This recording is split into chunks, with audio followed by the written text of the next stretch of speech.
November 2008, the following data relates to Vikas Company Limited. So Vikas Company Limited ಏನು ಕೊಟ್ಟಿದ್ದಾರೆ sales ಅನ್ನ ಕೊಟ್ಟಿದ್ದಾರೆ. So sales 1 lakh units at rupees 20 each. So 1 lakh units ಅನ್ನ ಮಾರಾಟ ಮಾಡಿದ್ದಾರೆ. ಒಂದಕ್ಕೆ ಎಷ್ಟು 20 rupees ಯೂನಿಟಿಗೆ rate. Variable cost is 60% of sales.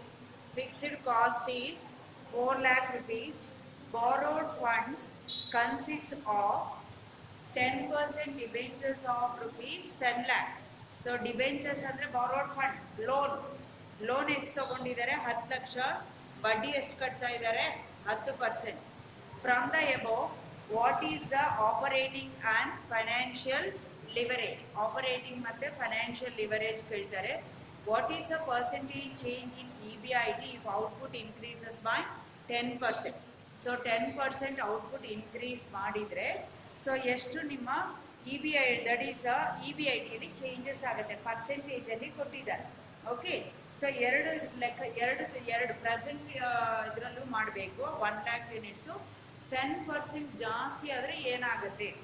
What is the change in that is the say what is the change in EBI? Okay, intent ಎರಡು column ಅಲ್ಲಿ ಮಾಡ್ತಾ ಹೋಗಿ.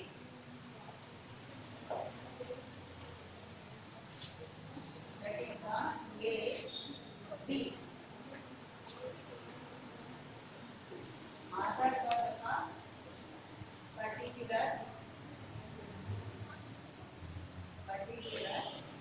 ಎಷ್ಟು ಯೂನಿಟ್ಸು 1 lakh units. 10% ಇನ್ಕ್ರೀಸ್ ಆದ್ರೆ ಅಂತ ಹೇಳ್ತಾ ಇದ್ದಾರೆ. 10% ಇನ್ಕ್ರೀಸ್ ಆದ್ರೆ ಅಂತ ಅಂದ್ರೆ that is 1 lakh units into 10%. ಎಷ್ಟಾಗುತ್ತೆ? 10,000 and 1,000. Therefore, for B, 1 lakh units, mother development plus 10,000 units. Total increase in the sales is 1,10,000 units. 1,10,000 units. That is 10% increase in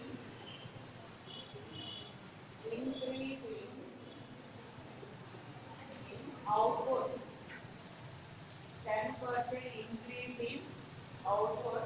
That is a 1,10,000 units. 1,10,000 units.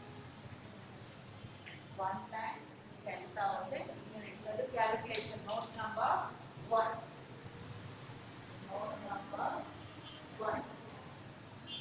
Note number 1 is 1,10,000 units. Here one first one. Sales. What is the selling price per unit? 20 rupees each. 20 per unit. Rupees 20 per unit. Adile ಎಷ್ಟಾಯಿತು? 1 lakh units into 20 per unit. ಎಷ್ಟಾಯಿತು? 20 lakhs. Here 1,10,000 into 1,10,000 into units into 20 rupees per unit. Selling price ಏನು change ಆಗಿಲ್ಲ. Okay, ಎಷ್ಟಾಯಿತು? 22 lakh. ಕರೆಕ್ಟಾ? Okay, 22 lakh.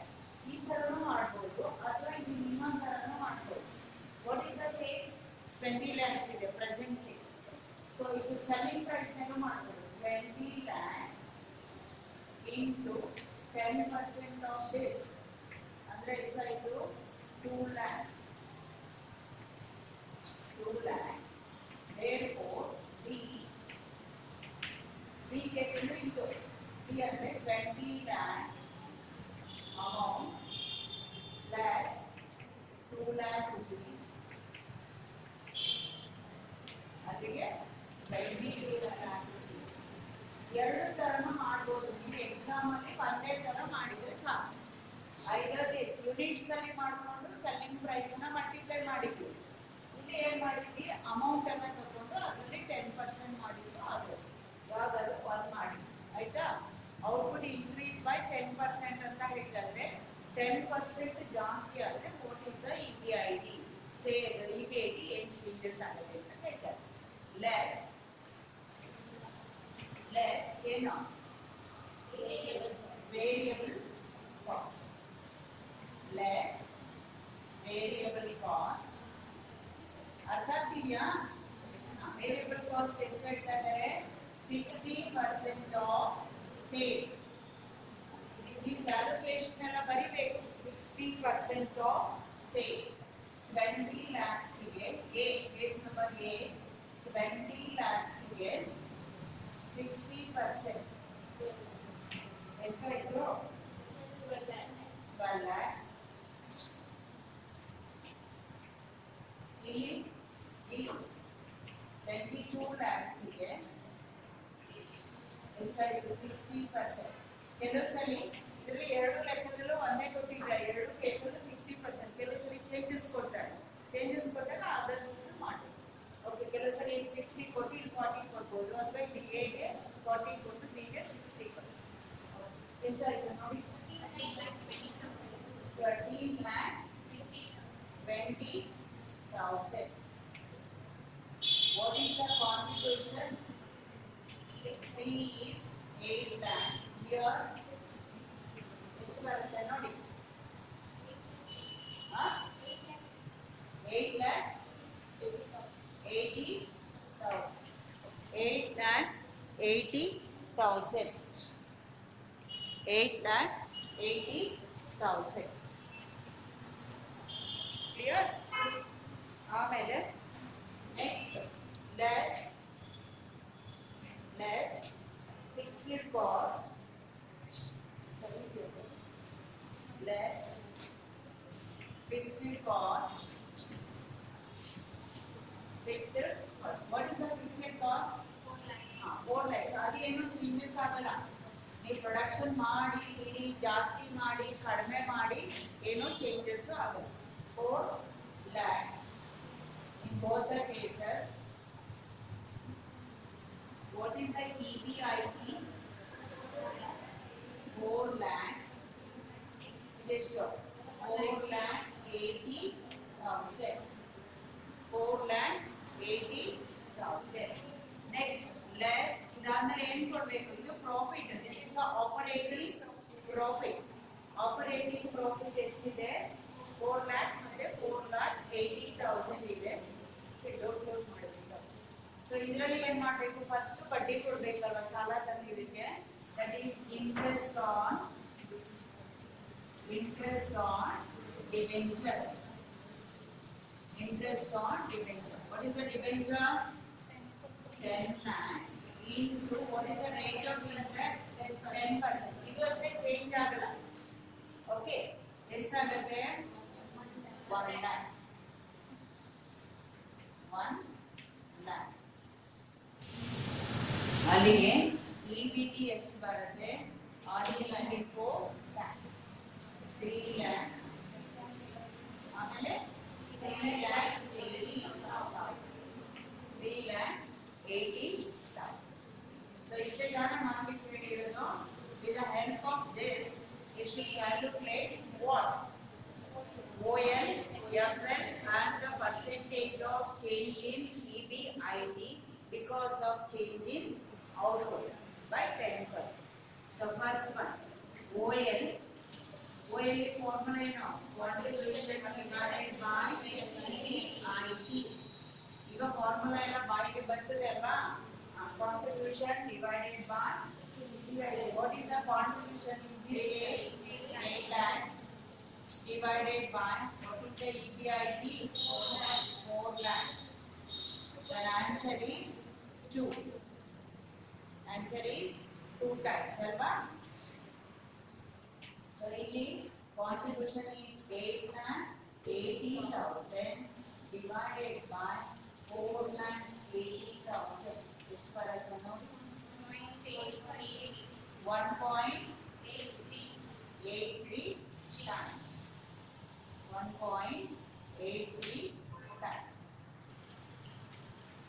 1.83 times. ಏನಿದು OL ಅಲ್ವಾ? What is the second one? FL record ಆಗ್ತಿದೆ ಅಲ್ಲಿ. That is FL is EBIT divided by EBT. EBIT divided by EBT. So what is the EBIT here? 4 lakhs divided by 3 lakhs. What is the answer? 1.33 times. So here EBIT is 4,80,000 divided by 3,80,000. Correct? 1.26 times.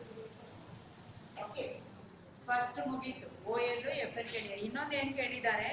Percentage change in EBIT when output increases by 10%. ನೋಡಿ ಇಲ್ಲಿ ಇದು percentage, ಇದು 10% increase ಆಗಿರೋದು. So EBIT ಎಲ್ಲಿಂದ ಎಲ್ಲಿಗೆ change ಆಯಿತು? 4 lakh ಇಂದ 4,80,000 ಗೆ ಚೇಂಜ್ ಆಗಿದೆ ಅಲ್ವಾ? EBIT ತಾನೇ ಕೇಳ್ತಾ ಇರೋದು. So second one is third one ಅಲ್ವಾ? ಸೊ ಇಲ್ಲಿ ಬರೀ percentage change in EBIT if the output increased by ಎಷ್ಟು? 10%. So 10% ಜಾಸ್ತಿ ಆದರೆ so what is the percentage change in EBIT ಕೇಳ್ತಾ ಇದ್ದಾರೆ. ಓಕೆ. ಸೊ ಎಲ್ಲಿಂದ ಎಲ್ಲಿಗೆ ಚೇಂಜ್ ಆಗಿದೆ? 4 lakhs ಇಂದ 4,80,000. ಡಿಫರೆನ್ಸ್ ತಗೊಳ್ಬೇಕಲ್ವಾ? ಡಿಫರೆನ್ಸ್ ತಗೊಳ್ಬೇಕಂದ್ರೆ ಇದರಿಂದ ಇದನ್ನು ಮೈನಸ್ ಮಾಡಬೇಕು. So 4,80,000 minus 4 lakhs divided by, so ಇಲ್ಲಿಂದ ತಾನೇ ಸ್ಟಾರ್ಟ್ ಆಗಿರೋದು ಪ್ರಾಫಿಟ್ ಚೇಂಜ್ ಆಗಿದೆ. ಸೊ 4 lakhs into 100 ಯಾವುದು ಅಂತಂದ್ರೆ ಪರ್ಸೆಂಟೇಜ್ ಅಲ್ಲಿ ಮಾಡೋದ್ರಿಂದ ನಾವೇನ್ ಮಾಡಬೇಕು? ಮಲ್ಟಿಪ್ಲೈಡ್ ಬೈ 100 ಮಾಡಬೇಕು. ಎಷ್ಟಾಗುತ್ತೆ ನೋಡಿ. 80,000 divided by 4 lakhs into 100. What is the answer? 20%. ನೋಡಿ, ನೀವು 10% ಸೇಲ್ಸ್ ಅನ್ನ ಜಾಸ್ತಿ ಮಾಡಿದ್ರೆ ನಿಮ್ಮ ಪ್ರಾಫಿಟ್ ಅಲ್ಲಿ ಎಷ್ಟು ಚೇಂಜ್ ಆಗುತ್ತೆ? 20% ಚೇಂಜ್ ಆಗುತ್ತೆ. ಗೊತ್ತಾಗ್ತಿದ್ಯಾ? ಸೊ ನೀವು 10% ಔಟ್ಪುಟ್ ಅಥವಾ ಸೇಲ್ಸ್ ಜಾಸ್ತಿ ಮಾಡಿ 10% ತಾನೇ ನಾವು ಮಾಡಿರೋದು. 10% ಚೇಂಜ್ ಮಾಡಿದ್ರೆ ಸೊ ನಿಮ್ಗೆ ಪ್ರಾಫಿಟ್ ಅಲ್ಲಿ ಎಷ್ಟು ಚೇಂಜ್ ಆಗಿದೆ? 20% ಚೇಂಜ್ ಆಗಿದೆ. ಸೊ ಅದನ್ನ ಕೇಳ್ತಾ ಇದೆ. ಸೊ ಇಷ್ಟು ಮಾಡಿದ್ರೆ you got 10 marks. So very easy, ಏನು ಕನ್ಫ್ಯೂಷನ್ ಇಲ್ಲ, ತುಂಬಾ ಕ್ಯಾಲ್ಕುಲೇಷನ್ ಇಲ್ಲ. ಎರಡು ಕೇಸಲ್ಲಿ ಮಾಡ್ಬೇಕು ಇದೇ ತರ. ಅರ್ಥ ಆಯ್ತಾ? So you write down. ಆ ನೋಟ್ ಎಲ್ಲ ಬರ್ಕೊಂಡ್ರಾ? ನೋಟ್ ಎಲ್ಲ ಬರ್ಕೊಳ್ಬೇಕು. ಅದು calculation either this or that. ಅರ್ಥ ಆಯ್ತಾ ಇದರಲ್ಲಿ ಎಲ್ಲರಿಗೂ? ಅರ್ಥ ಆಗಿದ್ರೆ ತಕ್ಷಣ ನಿಂತ್ಕೊಂಡು ಕೇಳಬೇಕು, ನಾನು ಹೇಳ್ಕೊಡ್ತೀನಿ. ಆನ್ಲೈನ್ ಅಲ್ಲಿ ಇರೋರಿಗೆ ಕೇಳಿಸಿದ್ಯಾ? ಹಲೋ, ಕೇಳಿಸಿದ್ಯಪ್ಪ? ಬೋರ್ಡ್ ಮೇಲೆ ಬರೀತಾ ಇದ್ದೀನಿ, ಕಾಣಿಸ್ತಿದೆ ನೋಡಿ.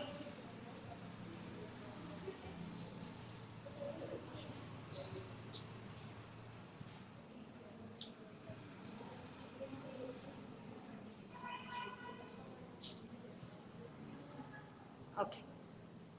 ಸೊ ಗೊತ್ತಾಯ್ತಲ್ವಾ? ಈಗ ಈ ತರ ಮಾಡ್ತಾ ಹೋಗ್ತೀವಿ. Coming to the next problem. This is a percentage change in EBIT.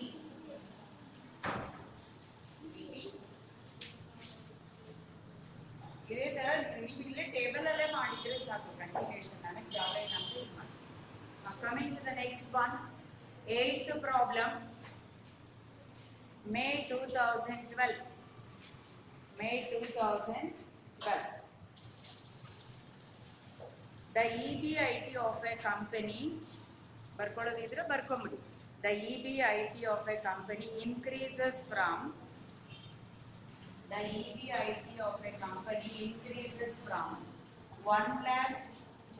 rupees 1,50,000 to rupees 2 lakhs. To rupees 2 lakhs. And EPS from rupees 1.65, 1 ರೂಪಾಯಿ 65 ಪೈಸಾ, 1.65 to rupees 2.45. Calculate the degree of FL. Calculate the degree of FL. DOL ಮಾಡಬೇಕಲ್ವಾ? FL ಅಂದ್ರೆ ಏನು? Degree of financial leverage. May 2012 ಅಲ್ಲಿ 5 marks ಗೆ ಕೇಳಿದ್ದಾರೆ. The EBIT of a company increases from rupees 1,50,000 to 2 lakh. ನಿಮ್ಮ profit, operating profit ಏನಾಗಿದೆ? 1.5 ಲಕ್ಷದಿಂದ 2 ಲಕ್ಷಕ್ಕೆ change ಆಗಿದೆ. Difference is 50,000. EPS means earning per share.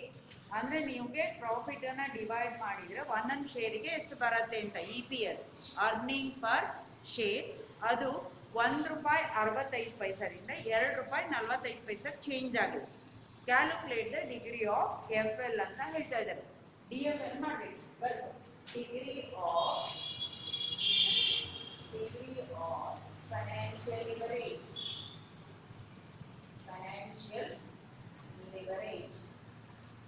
Degree of financial leverage, DFL. What's the formula?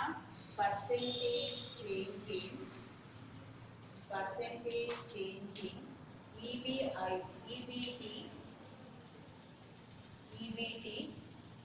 or EPS. ಯಾರು ಕೊಟ್ಟಿರ್ತಾರೆ ಈ problem ಅಲ್ಲಿ EPS ಕೊಟ್ಟಿದ್ದಾರೆ. ಓಕೆ, EPS ಅನ್ನ ಕೊಟ್ಟಿದ್ದಾರೆ, ಹಾಗಾಗಿ ತಗೊಳ್ಳಿ. Next percentage change in EBIT. ಸ್ವಲ್ಪ ಜಾಗ ಬಿಟ್ಕೊಳ್ಳಿ, ಇದನ್ನೆಲ್ಲ ಕ್ಯಾಲ್ಕುಲೇಷನ್ ಮಾಡಿಕೊಂಡು ಬರಬೇಕು, ಇಲ್ಲ ಟೈಮ್ ಬೇಕು. ಈಗ ಫಸ್ಟ್ ಒನ್ ಮಾಡಬೇಕು. First one percentage change in EPS. EBIT ಕೊಟ್ಟಿಲ್ಲ, EPS ಕೊಟ್ಟಿದ್ದಾರೆ. ಈ ಪ್ರಾಬ್ಲಮ್ ಅಲ್ಲಿ EPS ಕೊಟ್ಟಿದ್ದಾರೆ. EBT ಕೊಟ್ರೆ EBT ಮಾಡ್ಕೊಳ್ಳಿ, ಯಾವ್ದು ಆರ್ ಅಂತ ಅದು ಬಾರ್ ಹಾಕಿರೋದು.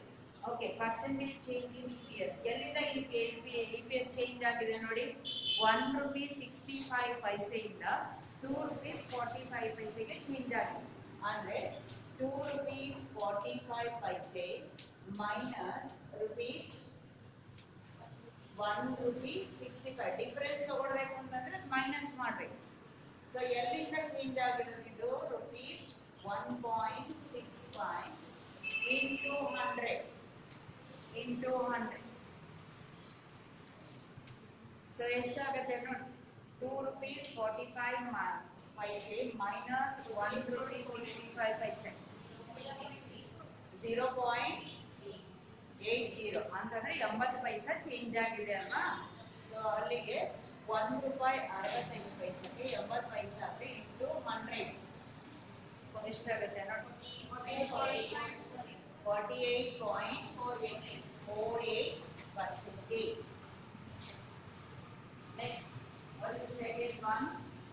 Percentage change in EBIT. Percentage change in EBIT. Percentage change in EBIT. ಅದನ್ನು ಅಷ್ಟೇ, EBIT ಎಲ್ಲಿಂದ ಎಲ್ಲಿಗೆ ಚೇಂಜ್ ಆಗಿದೆ? 1,50,000 to 2 lakhs ಚೇಂಜ್ ಆಗಿದೆ. ಡಿಫರೆನ್ಸ್ ಬರಬೇಕಂದ್ರೆ ಏನು ಮಾಡಬೇಕು? 2 lakh rupees minus 1,50,000 divided by 1,50,000. Starting point ಅಂತ ತಗೊಳ್ಬೇಕು. ಇಂಟು 100. ಪರ್ಸೆಂಟೇಜ್ ಕೇಳಿರೋದ್ರಿಂದ ಇಂಟು 100. ಮಧ್ಯೆ ಮಾತಾಡಬಾರ್ದು. ಸೊ ಅಲ್ಲಿ ಅಲ್ಲಿಗೆ ಎಷ್ಟಾಯ್ತು 50,000 divided by 1,50,000 into 100 ಎಷ್ಟು 33.33%. ಸೊ ಈಗ ಇದೆರಡು ಬಂತು, ಇದನ್ನು ಮೇಲ್ಗಡೆ ಹಾಕೊಂಡು ಮಾಡಬೇಕು. ಸೊ ಇಲ್ಲಿ ಮತ್ತೆ 100 ಮಾಡಬೇಕು, ಇದನ್ನು ಆಲ್ರೆಡಿ ಮಾಡಾಗಿದೆ. Okay, what is the percentage change in EPS? 48.48 divided by 33.33%. What is the percentage, that is degree of FL? 1.45 times, correct? 1.45 times. ಮೊನ್ನೆ ಡಿಜಿಟ್ ಜಾಸ್ತಿ ಇದ್ರೆ ಒಂದು ಈ ಕಡೆ ತಗೊಬೇಕು, ಕರೆಕ್ಟಾ? 4.55 ಬರುತ್ತೆ. ಸೊ ಇದ್ರೆ ಮಾಡಕ್ ಬಂದ್ರೆ ಇಡಿ, ಇಲ್ಲ ಅಂದ್ರೆ 4.55 ಇಡಿ, ಇದನ್ನು 46 ಇಡಬೇಕು, 1.46 ಇಡಬೇಕು. ಓಕೆ, ಸೊ ಇದು 5 ಮಾರ್ಕ್ಸ್ಗೆ ಕೇಳುವಂಥದ್ದು. ಮೇ 2012 ಅಲ್ಲಿ ಕೇಳಿದ್ದಾರೆ. ಕ್ಲಿಯರ್? ನೆಕ್ಸ್ಟ್ ನವೆಂಬರ್ 2011 ಪ್ರಾಬ್ಲಮ್ ಇದೆಯಾ ನಿಮ್ಮ ಹತ್ರ? ಇದ್ರೆ ಹಂಗೆ ಹೋಗೋಣ ಡೈರೆಕ್ಟ್ ಆಗಿ. So find out the degree of OL ಅಂತಂದ್ರೆ DOL ಮಾಡಬೇಕು, degree of operating leverage from the following cost information. So rupees 2 lakh in the year 2009 and rupees 2,50,000 in the year 2010. 2009 ಅಲ್ಲಿ 2 ಲಕ್ಷ ಸೇಲ್ಸ್ ಇದೆ, 2010 ಅಲ್ಲಿ 2,50,000 ಸೇಲ್ಸ್ ಇದೆ. Fixed cost 50,000 ಇದೆ, variable cost is 70% of sales. ಇದರಲ್ಲಿ ಈ problem ಅಲ್ಲಿ ಕೊಟ್ಬಿಟ್ಟಿದ್ರಲ್ಲ, ನಾವು ಹಾಗೆ ಡೈರೆಕ್ಟ್ ಆಗಿ ಮಾಡಿದ್ವಿ. ಓಕೆ, ಸೊ ಈ ಪ್ರಾಬ್ಲಮ್ ಅಲ್ಲಿ ಅವ್ರು ಇದೆಲ್ಲ ಕೊಟ್ಟಿಲ್ಲ, EBIT EPS ಬೇಕಲ್ವ ನಮಗೆ, ಸೊ ಅದು ಕೊಟ್ಟಿಲ್ಲ. ಸೊ ಹಾಗಾಗಿ ಏನ್ ಮಾಡಬೇಕು, that is percentage change in EBIT ಕೊಟ್ಟಿಲ್ಲ, ಪರ್ಸೆಂಟೇಜ್ ಚೇಂಜ್ ಇನ್ ಸೇಲ್ಸ್ ಕೊಟ್ಟಿಲ್ಲ. ಸೊ ನಾವು ಏನ್ ಮಾಡಬೇಕು, ಟೇಬಲ್ ಮಾಡಿಕೊಂಡು ಮಾಡಬೇಕು. Okay,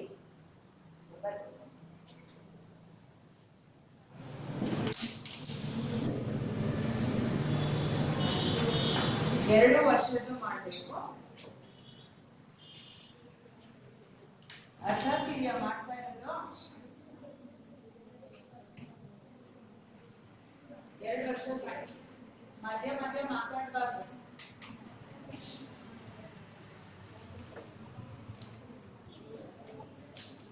That is 2009, 2010. 2009, 2010. 2009, 2000. First ಏನು ತಗೊಳ್ಬೇಕು? Sales. What is the sales in 2009? 2 lakhs. What is the sales in 2010? 2,50,000. ಅರ್ಥ ಆಗ್ತಾ ಇದೆಯಲ್ಲ ಮಾಡ್ತಾ ಇರೋದು? ಲೆಸ್ ಏನು? Variable cost. What is the variable cost? 70% of sales. 70% of sales. 70% of sales. 2 lakhs ಇದೆ, 70% ಅಂದ್ರೆ ಎಷ್ಟು ಬರುತ್ತೆ? 1,40,000. 2,50,000 ಗೆ 70%. What is the answer? 1,75,000. ನೋಡಿ, ನೀವು ಮಿಸ್ಟೇಕ್ ಎಕ್ಸಾಮ್ ಅಲ್ಲಿ ಏನ್ ಮಾಡ್ತೀರಿ, ಇಲ್ಲಿ ಲೆಸ್ ಅಂತ ಬರ್ಕೊಂಡಿರ್ತೀರಾ, ಇಲ್ಲಿ ಆಡ್ ಮಾಡಿರ್ತೀರಾ. ಓಕೆ, ನಿಮ್ಗೆ ಹಂಗೆ ಕನ್ಫ್ಯೂಷನ್ ಆಗುತ್ತೆ ಅಂದ್ರೆ ಇಲ್ಲಿ ಮೈನಸ್ ಆಗುತ್ತೆ, ಅವಾಗ ನಿಮ್ಗೆ ಈಸಿ ಆಗುತ್ತೆ. ಮೈನಸ್ ಮಾಡಬೇಕು ಅಂತ ಗೊತ್ತಾಗುತ್ತೆ. ನಿಮಗೆಲ್ಲ ಸಬ್ಜೆಕ್ಟಲ್ಲೂ ಅದೇ ರೀತಿ ಮಾಡ್ಬೋದು. ಯಾಕೆಂದ್ರೆ ಕೆಲವು ಸಲ ನೀವು ಗಡಿ ಬಿಡಿಯೋದು ಹಾಗೆ ಮಾಡ್ತೀರಿ, ಲೆಸ್ ಅಂತ ಬರ್ಕೊಂಡಿರ್ತೀರಾ, ಅಲ್ಲಿ ಆಡ್ ಮಾಡ್ತೀರಾ, ಆಡ್ ಅಂತ ಬರ್ಕೊಂಡಿರ್ತೀರಾ, ಇಲ್ಲಿ ಲೆಸ್ ಮಾಡಿರ್ತೀರಿ. ಗಡಿ ಬಿಡಿಯಲ್ಲ, ಅದು ಬೇಕಂತ ಏನು ಮಾಡಿರಲ್ಲ. ಈಗ ಮೈನಸ್ ಮಾಡಿ 60,000,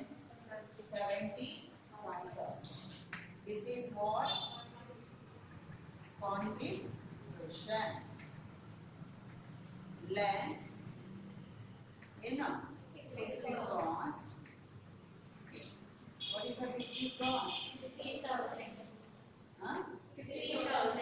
50,000 it is fixed ಅಲ್ವಾ 2 ವರ್ಷಕ್ಕೂ ಸೇಮ್ ಇರುತ್ತೆ ತಾನೆ fixed cost interest on debentures ಆಮೇಲೆ ಪ್ರಿಫರೆನ್ಸ್ ಡಿವಿಡೆಂಡ್ ಇದು ಯಾವುದು ಚೇಂಜ್ ಆಗಲ್ಲ ಫಿಕ್ಸ್ಡ್ 50,000 ಮೈನಸ್ ಮಾಡಿ ನಿಮ್ಗೆ ಏನು ಬರುತ್ತೆ EBIT. What is the EBIT? 10,000.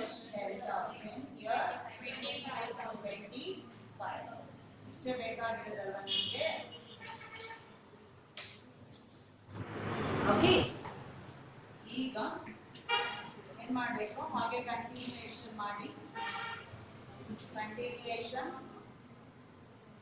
So percentage ಏನ್ ಕೇಳಿದ್ದಾರೆ ಪರ್ಸೆಂಟೇಜ್ ಚೇಂಜ್ ಇನ್ ಯಾವ್ದ್ರಲ್ಲಿ ಸಾರಿ ಡಿಗ್ರಿ ಆಫ್ ಏನ್ ಕೇಳಿದ್ದಾರೆ degree of operating leverage. Degree of operating leverage. What is the formula?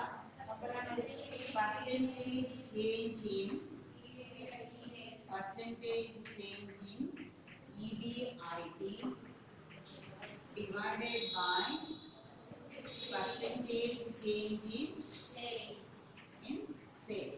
ನೋಡಿ ಆಪರೇಟಿಂಗ್ ಲಿವರೇಜ್ ಅಂದ್ರೆ ಸೇಲ್ಸ್ ಅಲ್ಲಿ ನೀವು ಚೇಂಜ್ ಮಾಡಿದ್ರೆ what is the impact of change in EBIT. ನಿಮ್ಮ ಸೇಲ್ಸ್ ಚೇಂಜ್ ಆದ್ರೆ ಆಪರೇಟಿಂಗ್ ಪ್ರಾಫಿಟ್ ಅಲ್ಲಿ ಏನ್ ಚೇಂಜ್ ಆಗುತ್ತೆ OL.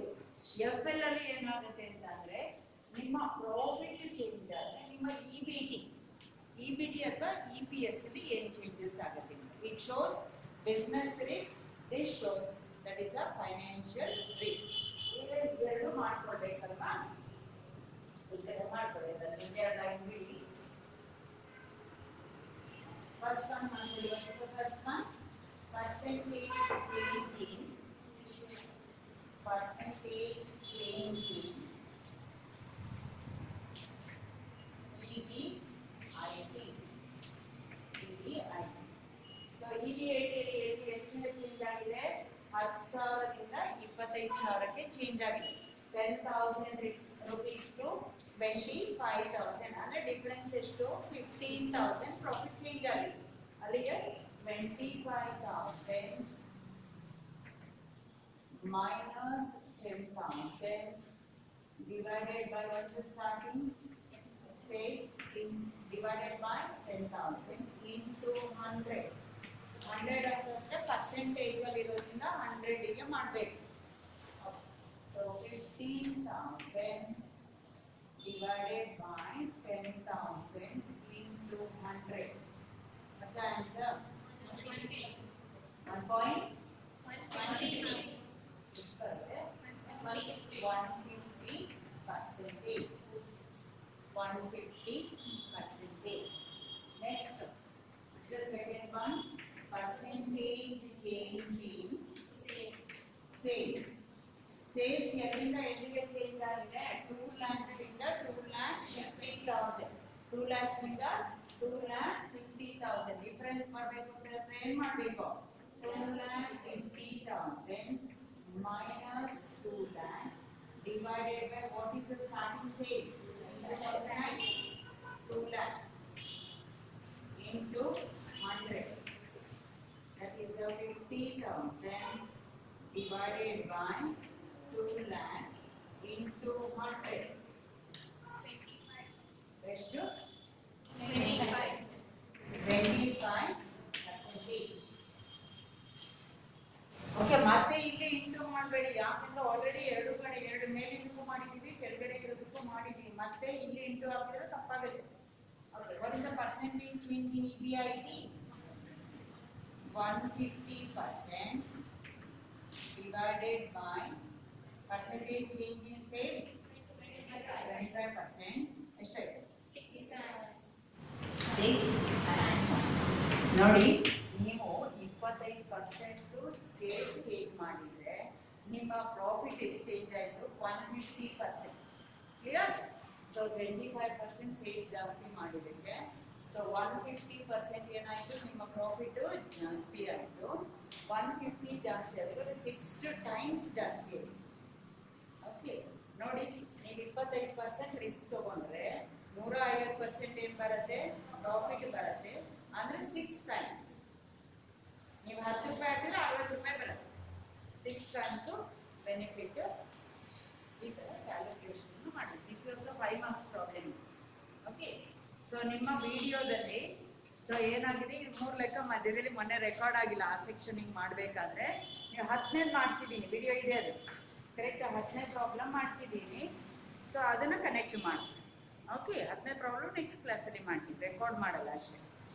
ಅವ್ರಿಗೆ ಫಾಲೋ ಅರ್ಥ ಆಗ್ತಿದೆಯಲ್ವಾ? So 10ನೇ problem ಅದರಲ್ಲಿದೆ.